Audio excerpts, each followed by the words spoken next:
Pwede ka pang pumili ng iyong SSS retirement benefit.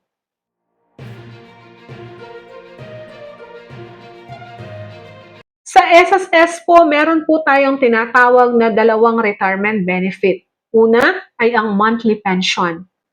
Ito yung mga SSS members na kapag sila ay magre-retiro, monthly pension ang makukuha nila kapag sila ay nag-file ng retirement benefit dahil ang kanilang hulog ay may at least 120 months contribution prior sa semestre ng kanilang pagre-retiro.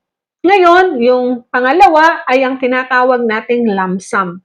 Ito yung mga miyembro ng SSS na hindi nila naabot ang requirements na 120 months contribution o sila ay meron ng less than 120 months contribution. So, lump sum ang makukuha nila. Ito po yung lahat ng kanilang contribution plus na-earn nilang interest dito.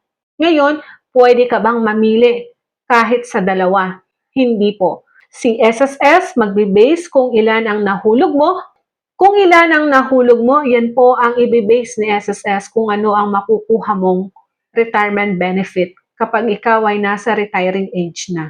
So, halimbawa, kung si Ben ay nakapaghulog siya ng 146 months contribution sa SSS at ayaw niyang mag-pension, ang gusto niya makukuha lahat ng kanyang nahulog. Pwede ba yon? So, hindi.